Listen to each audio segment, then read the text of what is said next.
നമസ്കാരം.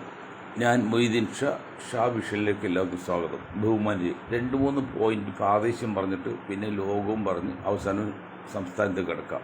വേഗം തീർക്കുകയും ചെയ്യാം. ഒന്ന്, നമ്മുടെ സയൻസ് പാർക്ക് കാക്കനാടിലെ ഇപ്പോൾ HMT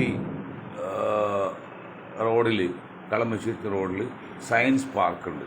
നല്ല കാര്യം, തെറ്റില്ല, നല്ല കാര്യമാണ്. പക്ഷെ അതിൽ സാധാരണക്കാരെ ചിലർക്ക് ചെറിയൊരു പരാതി, എൻ്റെ ചാർജുകൾ അല്പം കൂടുതലല്ലേ എന്നൊരു സംശയമുണ്ട്. അതൊന്ന് പരിശോധിച്ച് കഴിവെങ്കിൽ ചെറിയ ഇളവ് ചെയ്ത് കൊടുക്കണമെന്ന് വിനയം ഭാരവാഹികളെ അഭ്യർത്ഥിക്കണം. ഞാൻ കഴിഞ്ഞ ദിവസം പോയി കണ്ടിരുന്നു. മറ്റൊന്ന്, വീണ്ടും HMT റോഡിൽ തന്നെ ചില മതവിഭാഗങ്ങൾ ഇലക്ഷന് മറവിൽ സർക്കാർ ഭൂമി കയ്യേറുന്നതായിട്ട് ഒരു പരാതി വന്നിട്ടുണ്ട്. അത് ബന്ധപ്പെട്ട അധികാരികൾ അന്വേഷിക്കണം. സാധാരണഗതിയിൽ അവിടെയുള്ള പള്ളികളും ചർച്ചുമൊക്കെ കാശ് കൊടുത്ത് വാങ്ങിച്ചാണ്. അവിടെയുള്ള അയ്യപ്പ സേവാ ക്ഷേത്രം മാത്രമാണ് സർക്കാർ ഭൂമി കയ്യേറി നടത്തിയത്. അന്ന് അതിനെ അനുകൂലിച്ച് 2 മന്ത്രിമാരും, ഒന്ന് ഇബ്രാഹിം കുഞ്ഞും ഒന്ന് K ബാബുവാണ്. ആ 2 പേരും പിന്നെ അസംബ്ലിയിൽ മന്ത്രിസഭയിൽ വന്നിട്ടില്ല. അപ്പോൾ നിങ്ങൾ ഒരാൾ സഹായിക്കുമ്പോൾ ഇപ്പോൾ തോട്ട് കിട്ടാൻ വേണ്ടിയാലും അതിൻ്റെ ദൂഷ്യവശം കൂടി ശ്രദ്ധിക്കണമെന്ന് വിനീതമായി അഭ്യർത്ഥിക്കുക. മറ്റൊന്ന്, HMT റോഡ് വികസിച്ചുകൊണ്ടിരിക്കുകയാണല്ലോ. ഇപ്പോൾ ക്യാൻസർ ചൂട്ടയിൽ നിന്ന് സീപോർട്ട് എയർപോർട്ട് റോഡ് ഇങ്ങനെ ക്രോസ് ചെയ്ത് പോകുന്നുണ്ട് HMT ജംഗ്ഷനിൽ. അപ്പോൾ ഞങ്ങൾ നേരത്തെ പറഞ്ഞ് അവിടെ ഒരു അടിപ്പാത നിർമ്മിച്ചാൽ, ഇപ്പോൾ അവിടെ അടിപ്പാത നിർമ്മിക്കാൻ ഒരു 5-10 ലക്ഷം രൂപ വരുള്ളൂ. അത് നിർമ്മിച്ചു കഴിഞ്ഞാൽ മറ്റ് ജംഗ്ഷൻ ഉണ്ടാകുമ്പോൾ തിരക്ക് ഒഴിവാക്കാൻ പറ്റും. ഇല്ലെങ്കിൽ അവിടെ ഇങ്ങോട്ട് ജോയിൻ ചെയ്ത് കഴിഞ്ഞാൽ പിന്നെ എപ്പോഴും തിരക്ക്. ഇപ്പം തന്നെ അവിടെ കുരുക്കാണ്, തിരക്കായിരിക്കും. അത് ഞാൻ ചെറിയ ഉദാഹരണങ്ങൾ പറഞ്ഞ്, വൈറ്റില തൈക്കുടം ഭാഗത്ത് ആ റോഡ് പണ സമയത്ത് അടിപ്പാത, അണ്ടർപാസ് അടിപ്പാത, കലുങ്ക് എന്ന് പറയും, കലുങ്ക്. ഒരു കലുങ്ക് പണി അന്നൊരു 5 ലക്ഷം രൂപ കൂടുതൽ വരില്ല. ഒരു 6 അടി അല്ലെങ്കിൽ 8 അടി പൊക്കത്തിൽ ഒരു കലുങ്ക് വെച്ച് ബാക്കി മണ്ണിട്ടാണ് പോവുക. ഇത് മണ്ണിട്ട് 10-30 അടി ഫില്ല് ചെയ്ത് ടാർ ചെയ്ത് പലങ്കെല്ലാം ചെയ്ത് വീണ്ടും 3-4-5-6 വർഷം കഴിഞ്ഞപാട് വെട്ടിപ്പൊളിച്ചൊരു 15 കോടിയായിട്ട് മുടിക്കുകയാണ്. 2 വർഷത്തോളം ബ്ലോക്ക് ചെയ്താണ് ആ അടിപ്പാത ഉണ്ടാക്കിയത്. തൈക്കൂടം സബ്വേ. മണ്ടന്മാരെ ശ്രദ്ധിക്കണം, അതുപോലെ വരരുത്. ഇപ്പോഴാണെങ്കിൽ ഒരു 5-10 ലക്ഷം അടിപ്പാത ഉണ്ടാക്കാം, അവിടെ കലുങ്കുണ്ടാക്കാം. അത് ശ്രദ്ധിക്കണം. പ്രധാന പോയിന്റ്, ഈ സെക്രട്ടേറിയറ്റ് അനക്സ് മധ്യകലത്തിൽ മാറ്റം എന്ന് പറഞ്ഞ് നമ്മൾ നടത്ത സമയത്തെ ഫലമായിട്ട് ചാലക്കുടിയിലും പിന്നെ പല സ്ഥലത്തൊക്കെ നമ്മൾ നിർദ്ദേശം വെച്ചെങ്കിലും ഇന്ന് ഞങ്ങളുടെ ഗ്രൂപ്പ് സന്ദർശിച്ചപ്പോൾ ഒരു ഫംഗ്ഷൻ പോയതാണെന്ന് വെച്ചാൽ HMTയുടെ ഓപ്പോസിറ്റ് ഇഷ്ടംപോലെ സ്ഥലം കിടപ്പുണ്ട്, കാട് പിടിച്ച് കിടപ്പുണ്ട്. അവിടെ തുടങ്ങുകയാണെങ്കിൽ ഹൈവേയിൽ നിന്ന് 1 കിലോമീറ്റർ HMTയിലേക്ക്.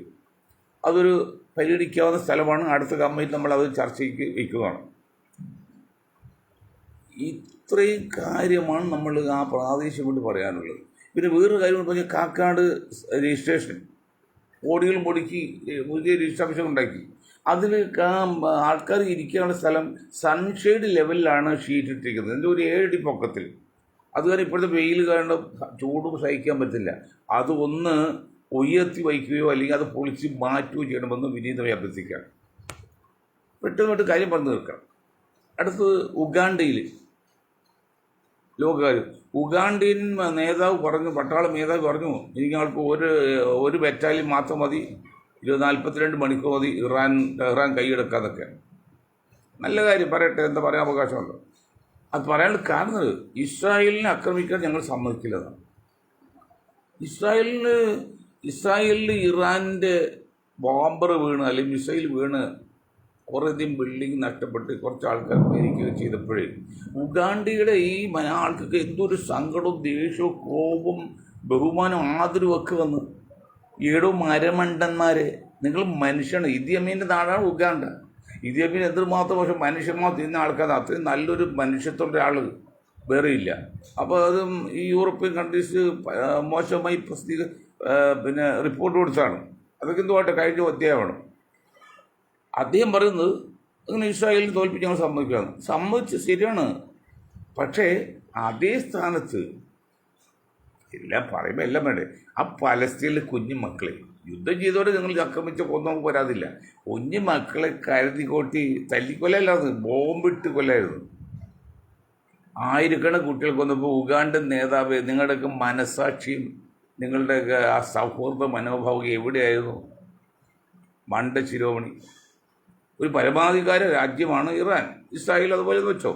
ആ ഇറാനിൽ കയറി 72 മണിക്കൂർ മതി ഞങ്ങൾ തീറാനെ കീഴ്പ്പെടുത്തുക എന്ന് പറയുമ്പോൾ ആരെത്തിലൂടെ ആകെ 3 കോടി ജനസംഖ്യ അവിടെ ഉള്ളത്. പട്ടിണി രാജ്യമാണ്. എന്നിട്ട് പറയണം വീമ്പെളുക്കുന്നതിൽ വലിയ കാര്യമുണ്ടോ? അതൊന്നും വേണ്ട. അപ്പം വിദേശകാര്യത്തെക്കുറിച്ച് ഞാൻ അത്രയും പറയുന്നുള്ളൂ. പിന്നെ ഒരു കാര്യം പറയുന്നത്, ഈ ഗൾഫ് രാജ്യങ്ങൾ ഇന്ന് ഒരു ഗൾഫ് രാജ്യം പറഞ്ഞിട്ടുണ്ട്, അമേരിക്കയിലെ ബേസ് ഞങ്ങൾ മാറ്റൂല, അമേരിക്ക കൂടെ നിൽക്കും, ഇറാനായിട്ട് ഞങ്ങൾ ഇറാഖായിട്ട് നിങ്ങൾ എഗ്രിമെൻ്റ് നിലനിൽക്കും എന്നൊക്കെ പറയാണ്. എടോ മണ്ട ശിരോമണികളെ, നിങ്ങൾക്ക് മനസ്സിലായില്ലേ? ഇറാനും ഇസ്രായേലും അമേരിക്കയും യൂറോപ്യൻ കൺട്രീസും ഈ സായിപ്പന്മാരൊക്കെ ചേർന്ന് നിങ്ങളെ ഉന്മൂലം നാശം ചെയ്യാൻ വേണ്ടി ശ്രമിക്കുന്നത്. മനസ്സിലേ പറഞ്ഞാലും കുറേ കാര്യങ്ങളൊക്കെ നിങ്ങൾക്ക് എന്നീ ബുദ്ധിമുട്ട്. അതിന് കാന്തപുരത്തിൻ്റെ ജൂനിയർ നേതാവ് പറഞ്ഞ പോലെയുണ്ട്. കാന്തപുരത്തെ ജൂനിയർ നേതാവത്തെ പറഞ്ഞ ജൂനിയർ കാന്തപുരത്തെ പറഞ്ഞ് അങ്ങനെ ഗൾഫ് രാജ്യത്തിൽ ആക്രമിച്ച് ശരിയല്ലെന്നോ കാര്യം ശരിയുണ്ട്. പക്ഷേ ഏത് സാഹചര്യത്തെ നോക്കണം. വൈലോപ്പിള്ളി ശ്രീധരമേൻ്റെ കഞ്ഞിക്കൊയ്ത്ത സിനിമേൻ്റെ പുസ്തകത്തിൽ കഥ പറഞ്ഞ് വിരണ്ടോടിയ ആനയെ വെടിവെച്ച് കൊന്ന പട്ടാളക്കാരനെ സമ്മാനവും സ്വീകരണവും കൊടുത്തു റിട്ടയർഡ് പട്ടാളക്കാരൻ. വൈലോപ്പിള്ളി സാറ് 7 വർഷം മുമ്പ് ചോദിച്ചു, എത്ര ബുദ്ധിമാനാ മനുഷ്യൻ, എത്ര മനുഷ്യസായിയാണ്, എന്തുകൊണ്ട് ആന വിരണ്ടോടി എന്ന് ഇവരാരും ശ്രദ്ധിച്ചില്ല? അത് ശ്രദ്ധിക്കണ്ടേ? എന്താണ് ഓടിയത്? പകലദ്യോളം അല്ലെങ്കിൽ രാവദ്യോളം, രാവും പകലും മുഴുവൻ ഈ എഴുന്നള്ളത്തിൽ കൊണ്ടുപോകാൻ ഉത്സവത്തിൽ കൊണ്ടുപോകാൻ പറഞ്ഞാൽ 24 മണിക്കൂർ പോകും. വിശ്രമമില്ല, ഭക്ഷണമില്ല, വെള്ളമില്ല, ചൂടൊക്കെ ഉള്ള. അങ്ങനെ അവശനായി എളുപ്പം കാലമായപ്പോൾ ആനയെ കൊണ്ടുവന്ന് അമ്പലപ്പറമ്പിലെ വൻ വൃക്ഷത്തിൽ ചങ്ങലൊക്കെ ഇടാൻ വേണ്ടി ആനക്കാരൻ ചങ്ങലൊക്കെ ഇട്ട സമയത്ത് ആ ചങ്ങല കണ്ണി ഇടാൻ പറ്റും. അപ്പോഴും വെടിപൊട്ടി. വെടിക്കെട്ട് അതിനൊക്കെ തീ കൊടുത്തു. അപ്പോൾ ഈ ആനക്കാരൻ കൊടുത്തിടാതെ ഓടിപ്പോയി. അതുകൊണ്ട് പേടിച്ച് ആനയും ഓടിപ്പോയി. ഇത് ആനയാണ്, പട്ടിയല്ലല്ലോ. അപ്പോൾ പല ഉത്സവപ്പറമ്പിലെ പല സ്റ്റാളുകൾ കേൾക്കാം അപകടം ഉണ്ടായി കാണില്ലെന്നില്ല. അതിൻ്റെ പേരിലാണ് ആന വെടി വെച്ച് വന്നത്. അപ്പോൾ സത്യം ഇവിടെ കിടക്കുന്നു. അതുപോലെ ജൂനിയർ കാന്തപുരം, നിങ്ങൾ കാര്യം മനസ്സിലാക്കണം. ആരും ആരെയും ആക്രമിക്കുന്നത് ശരിയല്ല. നമ്മൾ മറ്റു രാജ്യങ്ങളിൽ പൊരുത്തി പറയേണ്ട കാര്യമില്ല. എങ്കിലും ഒരു പരമാധികാര രാജ്യമായ ഇറാന് അമേരിക്കയും ഇസ്രായേലും സഖ്യധാരണയിൽ ബഹ്റൈൻ്റെ മധ്യസ്ഥയിൽ ധാരണ എത്തി സാധിച്ചുകൊണ്ടിരിക്കാനല്ലേ ഓടിയെത്തി ഇവിടെ ബോംബിട്ട് യാതൊരു പട്ടാപ്പകൽ കുഞ്ഞു മക്കളെയൊക്കെ കൊന്നത്. അവിടെ കുഞ്ഞുമക്കളെ കൊന്ന് അവിടെ നേതാവിനെ കൊന്നാണ്. നേതാവ് മരിച്ചെന്ന് പറഞ്ഞിട്ട് കൊന്നില്ലേ? അതൊക്കെ ശരിയാണോ? അങ്ങനെ ചെയ്തപ്പോൾ ഇറാൻ പറഞ്ഞു, ഞങ്ങളുടെ ഈ അമേരിക്കയുടെ സൈനിക ബേസ് ഗൾഫ് രാജ്യങ്ങളിലാണ്, അവിടെ നിന്നാണ് ഞങ്ങൾ ആക്രമിച്ച് ഞങ്ങൾ നേതാവിനെയൊക്കെ കൊന്നത്. അതുകൊണ്ട് ഞങ്ങൾ അവിടെ ആക്രമിക്കും. അവിടെ നിങ്ങൾ അവിടുന്ന് അവിടുത്തെ ജനങ്ങൾ സാധാരണക്കാരുണ്ടെങ്കിൽ മാറി നിൽക്ക് ഞങ്ങൾ എന്ന് പറഞ്ഞു. ഇപ്പോഴും മാറി നിൽക്കാൻ പറഞ്ഞിട്ടുണ്ട്. അങ്ങനെ ആ സൈനിക ബേസിനെയാണ് ആക്രമിക്കുന്നത്, അല്ലാതെ ഗൾഫ് രാജ്യത്തല്ല. അതെന്താണെന്ന് മനസ്സിലാക്കാൻ പോലും മനസ്സിലായില്ലല്ലോ ഈ ജൂനിയർ കാന്തപുരത്തിന്. എന്നിട്ട് ഇന്നിപ്പോൾ ഗൾഫുകാർ വീണ്ടും അമേരിക്കയുടെ കൂടി ഇസ്രായേൽ സഖ്യം ഉണ്ടാക്കിയിട്ട് ഇറാനെ തകർക്കാൻ നോക്കുകയാണ്. ഇറാൻ ചെയ്യുന്ന എല്ലാ പ്രവൃത്തിയും ശരിയാന്ന് നമ്മൾ പറയുന്നില്ല. അപ്പോൾ ആര് ചെയ്യുന്നത്? നമ്മൾ ചെയ്യുന്നതല്ല ശരിയാണോ? ശരിയൊക്കെ ഉണ്ടാവില്ല, മനുഷ്യരല്ലേ. പക്ഷേ അങ്ങനെ ചെയ്ത സമയത്ത് ആ രാജ്യത്തെ തകർക്കാൻ നോക്കുമ്പോൾ അവൻ ആത്മരക്ഷാത്വം ഒന്ന് ശ്രദ്ധിക്കുമ്പോൾ അത് തെറ്റായിപ്പോൾ എങ്ങനെ ചെയ്യാൻ പാടില്ല എന്ന് പറയുന്ന ജൂനിയർ കാന്തപുരത്ത് എന്ത് പറയാനാ? അപ്പോൾ ഏതായാലും ഒരു കാര്യം ചെയ്യാം, മാന്യമായിട്ടും സത്യസന്ധമായിട്ടും സ്നേഹിച്ചും ശ്രദ്ധിച്ചും മുന്നോട്ട് പോയാൽ നമുക്ക് ജീവിതകാലം മുഴുവൻ നിൽക്കാം. അല്ലെങ്കിൽ ഇടക്കാലം തട്ടിപ്പോവും, ആയുസത്താൻ മരിക്കും. പല ലോക നേതാക്കളും പല രാജാക്കളും ഭരണാധികാരികളും ആയുസത്തിൽ മരിച്ചില്ല. പല രാഷ്ട്രീയ നേതാക്കളും ഇന്ത്യ തന്നെ ഇന്ദിരാഗാന്ധി, നമ്മുടെ രാജീവ് ഗാന്ധി, അങ്ങനെ പല നേതാക്കൾക്കും ആയുസത്തിൽ മരിക്കാൻ പറ്റില്ല. അംബേദ്കർ വലിയ ആയുസത്തിൽ മരിച്ചല്ല, മരിച്ചതൊക്കെ വേറെ രീതിയിലാണ്. ഒരുപാട് കാര്യം കേസുണ്ട്. അതൊക്കെ ഒന്ന് ശ്രദ്ധിക്കണമെന്ന് വിനീതമായി പറഞ്ഞു. നമ്മുടെ കേരളത്തിൽ കേൾക്കണം അസംബ്ലി ഇലക്ഷനിൽ ഇതിലെ പറഞ്ഞ് നമ്മളത്ര സുരക്ഷിതമല്ല UDFൻ്റേത്. ഇപ്പോൾ കളമശ്ശേരി തന്നെ എടുക്കുക. കളമശ്ശേരി അപ്പോൾ ഞാൻ പറഞ്ഞില്ല, ഇബ്രാഹിം കുഞ്ഞ് സംഘപരിവാറിന് വേണ്ടി അനുകൂലം നിന്ന 2 മന്ത്രിമാർ, ഒന്ന് ഇബ്രാഹിം കുഞ്ഞ്, ഒന്ന് കെ ബാബുവാണ്. കാരണം മറ്റെല്ലാവരും പണം കൊടുത്ത സ്ഥലം വാങ്ങിച്ചു. അച്ഛന്മാർ ചർച്ചും മുസ്ലിം പള്ളിയൊക്കെ പണം കൊടുത്താൽ, ഇത് മാത്രമാണ് പണം കൊടുക്കാൻ കൈകേറി എടുത്തത്, എന്നിട്ട് അനുകൂലം നിന്നതൊക്കെ. അതവിടെ വശം നിൽക്കട്ടെ. ഏതാനും കഴിഞ്ഞ 2 ടേമിൽ നമ്മൾ UDF നേതാക്കളും മനസ്സിലാക്കുമ്പോൾ ഇതൊരു മനഃശാസ്ത്ര കൂട്ടം, ഞങ്ങളുടെ മനഃശാസ്ത്ര കൂട്ടായ്മ പറഞ്ഞ റിപ്പോർട്ട് നിങ്ങൾ വേണമെങ്കിൽ സ്വീകരിക്കാം. കഴിഞ്ഞ 2 ടേമിൽ ഭരിക്കുന്നത് ആരാണ് അവിടെ? കമ്മ്യൂണിസ്റ്റ് പാർട്ടി, ഇടതുപക്ഷമാണ് കേരളം. അപ്പോൾ കേരളത്തിൽ അപ്പോൾ അവർക്ക് ഇടതുപക്ഷ സ്ഥാനാർത്ഥി പക്ഷേ രാജീവ് ജയിക്കാനുള്ള എല്ലാ സാധ്യത ഉണ്ടാക്കാൻ വേണ്ടി പ്രതിപക്ഷത്തെ അല്ലെങ്കിൽ കോൺഗ്രസ് പാർട്ടിയിലെ പല വമ്പന്മാരെയും പല ആനുകൂല്യം കൊടുത്ത് കയ്യിലെടുത്തിട്ടുണ്ട്. വല്ലതും മനസ്സിലാകുന്നുണ്ടോ? ഏതോ ലീഗിൻ്റെ സ്ഥാനാർത്ഥി കയ്യിലെടുത്തിട്ടുണ്ട്. ഞാൻ പറഞ്ഞല്ലോ, 100 കോടിയുടെ അഴിമതി എടുത്ത് മറ്റേ INTUS നേതാവ്, അത് CITയും INTUS ഒന്നായി ആ കേസ് ഇല്ലാതെ പോയില്ലേ. എന്നിട്ട് 5 കോടിയായിട്ട് കൊടുത്തപ്പോൾ സ്ഥാനത്തിന് ശ്രമിച്ചു. പക്ഷേ ഞങ്ങൾ നിരന്തരമായ പ്രതിഷേധമാണ്, കൊടുക്കാൻ പാടുള്ളതിൻ്റെ പറഞ്ഞ അവസരം കൊടുത്തിട്ടില്ലാത്ത എൻ്റെ അറിവ്. അതുപോലെ ഇവിടെ അവിടുത്തെ വൻ നേതാക്കളും രാജീവൊക്കെ ആയിട്ട് ചില ധാരണ എത്തിയിട്ടുണ്ട്. അടിയൊഴുക്ക് വലുതാണ് രാഷ്ട്രീയത്തിൽ. നിങ്ങൾ നേര് കാണുമ്പോഴല്ല, നേര് കാണുമ്പോൾ ഗീരിയും പാമ്പാണ്, പക്ഷേ അടിയൊഴുക്ക് ഭയങ്കരമാണ്. അത് ഞാൻ പറഞ്ഞു. പെരുമ്പോൾ ഒരു MLA TH മുസ്തഫൻ്റെ Muvattupuzha MLA PP എസ്തോസനെ, ഇവർ രണ്ട് മുന്നണിയിലാണ്. ഏതെങ്കിലും പോലീസ് റെയ്ഡോ അല്ലെങ്കിൽ ഇൻകം ടാക്സ് റെയ്ഡോ ഒക്കെ വരണമെങ്കിൽ ഉടനെ 2 കൂട്ടം വിളിച്ചു വേണം പരസ്പരം. ഇതിന് എസ്തോസെ ഒന്ന് ശ്രദ്ധിക്കും, ചിലപ്പോൾ ഈ ആഴ്ച ആരും വരും കേട്ടോ, അല്ലെങ്കിൽ എസ്തോസ് മുസ്താബെ വിളിച്ചത്, മുസ്താബെ ഒന്ന് ശ്രദ്ധിക്കൊണ്ട്. കാരണം അതൊക്കെ പരസ്പര ധാരണയാണ്, കക്കുന്നയത്തെല്ലാം ഒന്നാണല്ലോ. അതുപോലെ പല വൻ തോക്കുകളും കയ്യിലെടുത്തിട്ടുണ്ട്. അതുകൊണ്ട് കളമശ്ശേരിയിൽ 99.9% UDF ജയിക്കാനുള്ള സാധ്യതയില്ല. 90.91%. എന്തുകൊണ്ടാണ് അത് അത്ര കണ്ട്? ഏത് നിലയിലും രാജീവ് ഗാന്ധി LDFും ഈ LDF ഭരണം കിട്ടിയില്ലെങ്കിലും കളമശ്ശേരി രാജീവ് ജയിക്കും. അത് പണ്ടും അങ്ങനെ തട്ടിപ്പിൽ കൂടിയാണ് ജയിച്ചത്. പാവം ഇബ്രാഹിം കുഞ്ഞിൻ്റെ അഴിമതി കേസിൽ കുറിച്ചൊക്കെ വലിയ കാര്യമുണ്ടോ? കളമശ്ശേരി പാലം പണിതിനെക്കുറിച്ച് ഒരു മന്ത്രിക്ക് എന്താ ബന്ധമില്ല? പാവം മനുഷ്യൻ ആദ്യം കയറി ആണ് ആഴ്ചത്തെ മരിച്ചിട്ടോ. അതിനെ ചോദ്യം സഖാക്കളോട് പിടിച്ച് നിൽക്കാൻ ഈ പാവം ലീഗുകാർക്കും കഴിഞ്ഞില്ല, ലീഗുകാർക്കും മനസ്സിലായില്ല. കൂടി അത് ലീഗിൽ അല്പം കഴിവുള്ള കുഞ്ഞാലിക്കുട്ടി മാത്രം, ബാക്കിയെല്ലാം ഷണ്ണന്മാരും പോകുമ്പോൾ മുനീർക്ക് എന്ത് കഴിവുണ്ട്? അത് സാമട്ട് നിന്ന് നല്ല പുള്ളിയായി നിൽക്കല്ലാതെ പിടിച്ച് നിൽക്കണം, അത് ചെറുത്ത് നിൽക്കണം, വൃത്തിയാക്കണം. അതൊന്നും മുനീറിനൊന്നുമില്ല. കുഞ്ഞാലിക്കുട്ടി വൃത്തിയാക്കണമെന്നില്ല, എങ്കിൽ കുറച്ചെന്തെങ്കിലും പറയുന്നുണ്ടെത്തുള്ളൂ. വേറെ ആരാണ് മുസ്ലിം ലീഗിൽ വൃത്തിയാക്കണമെന്ന് പറയുന്നത്? ആകോട്ട് ഷാജിയാണ്. ഷാജി പോലെ തീവ്രമായി സംസാരിക്കും, അത് തന്നെ കഴിവുള്ള ലക്ഷണമാണ്. തീവ്രവാദികളൊന്നും ജീവിതത്തിൽ വിജയിച്ചിട്ടില്ല, മുൻപോക്കാതെ ജീവിതത്തിൽ വിജയിച്ചിട്ടില്ല. വിജയിക്കണേ ശാന്തമായി സമാധാനം. അങ്ങനെ ലീഗിനെ അല്ലെങ്കിൽ പാലാരിവട്ടം പാലത്തിൻ്റെ തകർച്ചയെക്കുറിച്ച് പറഞ്ഞപ്പോൾ അതിൻ്റെ അലൈൻമെൻറ്റ് കാക്കാട് പോകുന്ന മെട്രോയ്ക്ക് വേണ്ടി നോക്കുമ്പോൾ അതിൻ്റെ ഒരടിയായിട്ട് വ്യത്യാസമുണ്ട്. ആ മെട്രോൻ്റെ പൊക്കവും ബൈപ്പാസ് പൊക്കം തമ്മിൽ ഒരടി എന്ത് വ്യത്യാസമുണ്ട്. അതുകൊണ്ട് അത് പാലം അല്ലെങ്കിൽ പൊളിക്കണം. അപ്പോൾ അങ്ങനെ വ്യത്യാസം വന്നു പറയുമ്പോൾ എഞ്ചിനീയർമാരെ കഴിവാന്നുകൊണ്ട് എഞ്ചിനീയർമാർ തല്ലിക്കൊല്ലില്ലേ? അപ്പോൾ ഇത് പാവം ഇബ്രാഹിം കുഞ്ഞല്ലേ, ആർക്കും കഴിയല്ലോ, ലീഗിൻ്റെ ആളല്ലേ, അയാളുടെ കരുവാക്കി കേസൊക്കെ ഉണ്ടാക്കി അയാളെ മനുഷ്യൻ നാറ്റുകളി. വാസ്തുവിൽ തീരുമാനമായിട്ട് അന്ന് രാത്രിയുടെ പാലം പൊളിച്ചു, അതുകൊണ്ട് പ്രശ്നമല്ലോ. അപ്പോൾ അതിൻ്റെ അങ്ങനെയാണ് ഞാൻ ഇവിടെ മുട്ടത്ത് മെട്രോൻ്റെ ഒരു പില്ലറ് പാറയിൽ മുട്ടണം, അല്ലെങ്കിൽ നിശ്ചിത അളവിൽ വരെ കോൺക്രീറ്റ് ചെയ്യണം. ചില സ്ഥലത്ത് പാറ കിട്ടില്ല, എന്നാലും മിനിമം ഒരു 25 മീറ്റർ 20 മീറ്റർ അങ്ങനെ കണക്കാണ്, അത് 40 മീറ്റർ കണക്കുണ്ട്. അത് കഴിഞ്ഞ് ബ്ലോക്ക് ചെയ്യാണ്. പിന്നെ ക്യാപ്പ് വെച്ചിട്ട് ബ്ലോക്ക് ചെയ്യുന്ന സിസ്റ്റമുണ്ട്.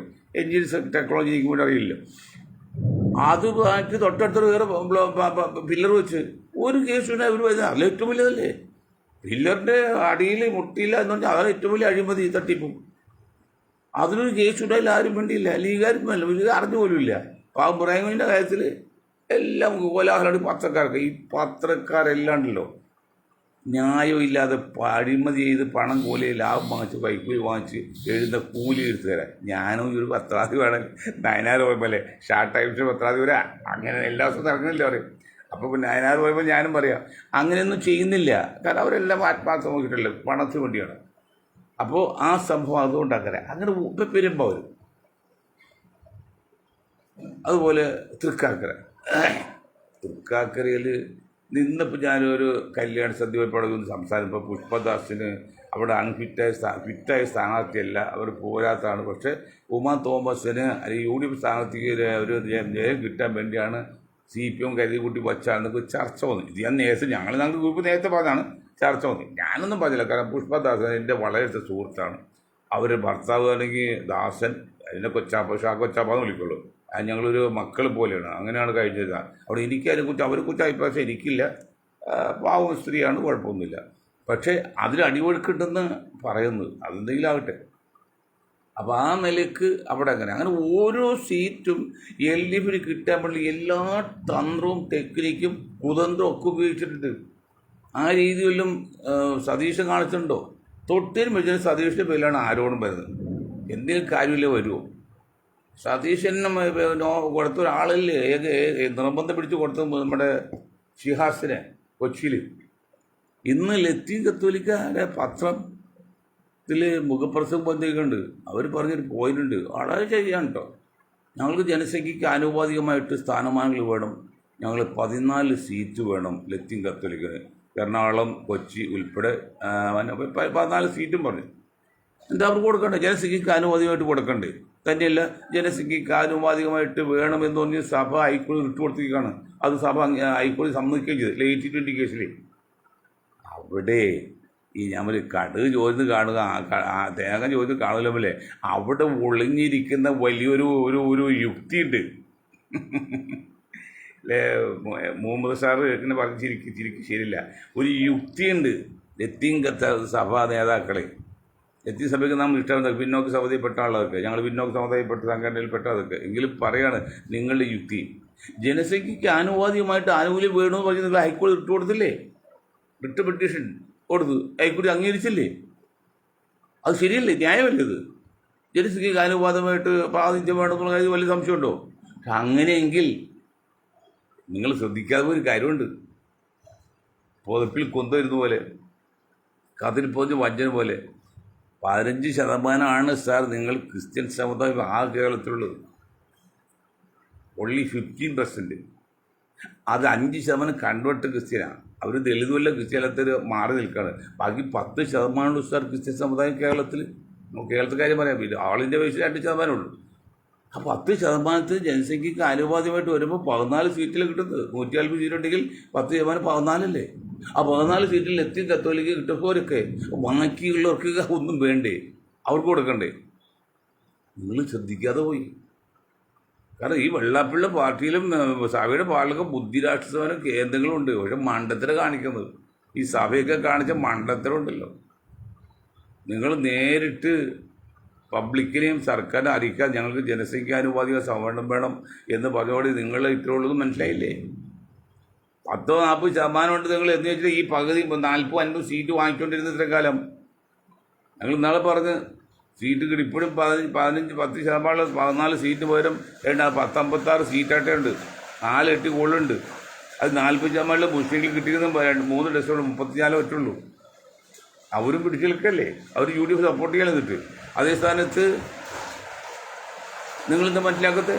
എത്ര കിട്ടിയാലും പോരാന്നാണ് ക്രിസ്ത്യൻ സമുദായത്തിൽ പറയുന്നത്. പലർക്കും സങ്കടം വരുന്നുണ്ട്, എനിക്ക് പോരാ, എനിക്ക് കിട്ടിയില്ല എന്ന് പറഞ്ഞ്. എങ്ങനെ കിട്ടും? ജനസംഖ്യയ്ക്ക് ആനുപാതികമായിട്ട് ആഡിക്വേറ്റ് റെപ്രസെൻറ്റേഷൻ എന്ന് പറഞ്ഞാൽ 10% ക്രിസ്ത്യൻ സമുദായത്തിൽ 14 സീറ്റാണ് ആര് കിട്ടേണ്ടത്. പാർലമെൻറ്റിലേക്കാണെങ്കിൽ എത്രയുണ്ട്? 2 സീറ്റ്. അത് നിങ്ങൾ 5 സീറ്റ് ജയിച്ചിട്ടില്ലേ? ഇരട്ടി കൂടുതൽ കിട്ടുന്നില്ലേ? ഇവിടെ എത്ര സീറ്റ് എടുത്തോടാ? ഇത് എത്ര കിട്ടിയാൽ പോരാന്ന് പറയുമ്പോൾ ഒന്ന് ശ്രദ്ധിക്കണം. ആ വളവിൽ അപകടമുണ്ട്. വളവിൽ തിരിവ് സൂക്ഷിക്കാമേ. വളവിൽ തിരിവ് സൂക്ഷിക്കാമെന്ന് സൂക്ഷിക്കണം. അത് സൂക്ഷിച്ചില്ല, മേലാൽ സൂക്ഷിക്കണം എന്ന് പറയാണ്. അവർ ഓരോ സംഭവങ്ങളും ഇപ്പം 40% മുസ്ലിങ്ങളുണ്ട് കേരളത്തിലേക്ക്. 14 സീറ്റ് എറണാകുളം ജില്ലയുണ്ടെങ്കിൽ എത്ര കിട്ടണം? 14 40% 56. 5 സീറ്റ് മിനിമം കിട്ടണ്ടേ? ആകെ കൊടുക്കുന്നത് 2 സീറ്റാണ്. അല്ല, ആലുവ മാത്രമാണ് ഒരു പ്രതീക്ഷ. ബാക്കി കളമശ്ശേരിയിൽ പ്രതീക്ഷയില്ല. പിന്നെ കൊച്ചിയുണ്ട്. കൊച്ചിയിലും പ്രതീക്ഷയില്ല. ഇപ്പോഴത്തെ കണ്ടിട്ട് ആലുവയിലും സംശയമുള്ള കാര്യമാണ് കേട്ടോ. അങ്ങനെയൊക്കെ മതിയോ? അതെന്താണ്? നമുക്ക് തന്നെ എല്ലാം വേണമെന്ന് ഈ തൂമ്പയുടെ സ്വഭാവം അത് ശരിയല്ലല്ലോ സാർ. പ്രത്യേകിച്ച് സഭയ്ക്ക് മനുഷ്യത്വം മാതൃകയെ കാണിക്കേണ്ട പുരുഷൻ ആ ജീവിതമല്ലേ? നിങ്ങൾ പറയുന്ന എല്ലാം ശരിയെന്ന് പറഞ്ഞാൽ എങ്ങനെ ശരിയാക്കാൻ പറ്റും? അങ്ങനെ നിൽക്കുമ്പോൾ സുരക്ഷിതമായ ഒരു സീറ്റ് ഇപ്പോൾ പാലക്കാട് എത്ര 30% മുസ്ലിങ്ങളുണ്ട്. ഓരോന്നും എടുത്ത് നോക്കിയാൽ 30 ഇപ്പം തൃക്കാക്കര തന്നെ 40,000 മുസ്ലിങ്ങളുണ്ട്. അതിൻ്റെ 1.5 ലക്ഷം 25% കൂടുതൽ മുസ്ലിങ്ങളുണ്ട്. എന്നിട്ട് അവിടെ ഒരു സീറ്റ് മുസ്ലിം കൊടുക്കേണ്ടതാണ്.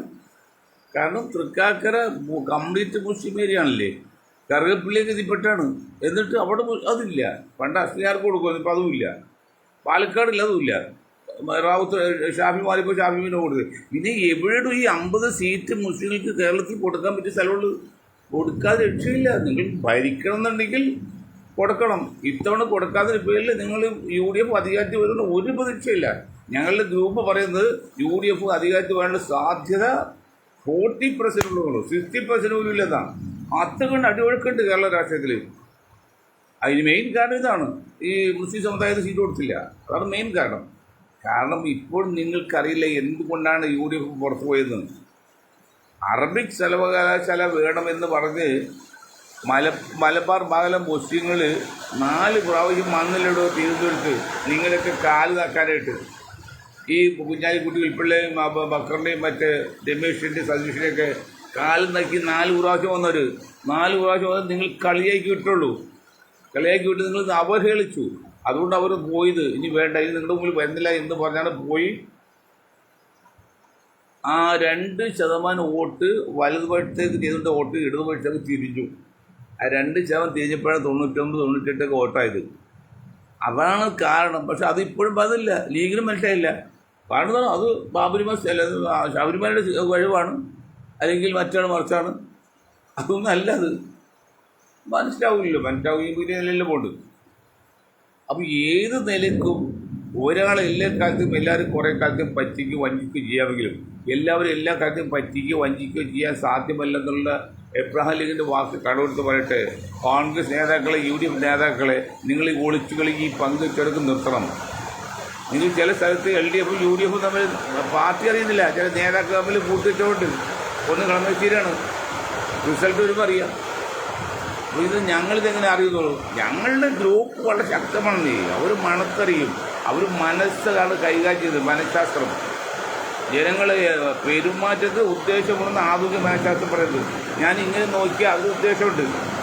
അപ്പോൾ ഓരോരുത്തർ ചലനവും മറുപടിയും അവരുടെ ദേഹത്തിൻ്റെ രീതിയും എല്ലാം മനസ്സിലാക്കി അറിയാം എന്താണ് ആഗ്രഹിക്കുന്നത്. അതിന് ഉദാഹരണം പറഞ്ഞാൽ പശു വാല് നോക്കി നമുക്ക് അറിയാൻ പറ്റില്ല എന്താണ്, കാള് വാല് നോക്കി അറിയാൻ പറ്റും, അപ്പിട മാത്രമാണ് എന്ന് പറയുമ്പോൾ നിങ്ങൾക്ക് വാങ്ങി തുറക്കുമ്പോൾ എന്താണ് നിങ്ങളതിൻ്റെ ഉദ്ദേശം എന്നുള്ളത് മനസ്സിലാക്കാൻ പറ്റുന്ന ബുദ്ധിജീവികളുണ്ട് ലോകത്ത്. കേരളത്തിലോട്ട് എറണാകുളത്തുണ്ട്. ഞാനല്ല, ഞാൻ വെറും പാവം എൻ്റെ ശബ്ദത്തിൽ കൂടെ വരുന്നുള്ളൂ. ഞങ്ങളുടെ ഗ്രൂപ്പ് ശക്തമാണ്. ആ ഗ്രൂപ്പാണ് പറയുന്നത് 40% പ്രതീക്ഷയുള്ളൂ, 60% പ്രതീക്ഷയില്ലെന്ന്. അങ്ങനെയാണോ സതീശൻ 110 സീറ്റല്ലേ പറയുന്നത്? അല്ല, മഴ ശക്തിയായിട്ട് വരാണ്. അതുകൊണ്ട് നല്ല മഴ പെയ്യട്ടെ എന്ന് പറഞ്ഞുകൊണ്ട് ഞാൻ ഈ കാര്യത്തിൽ ഇത്രയും കാര്യം പറഞ്ഞ്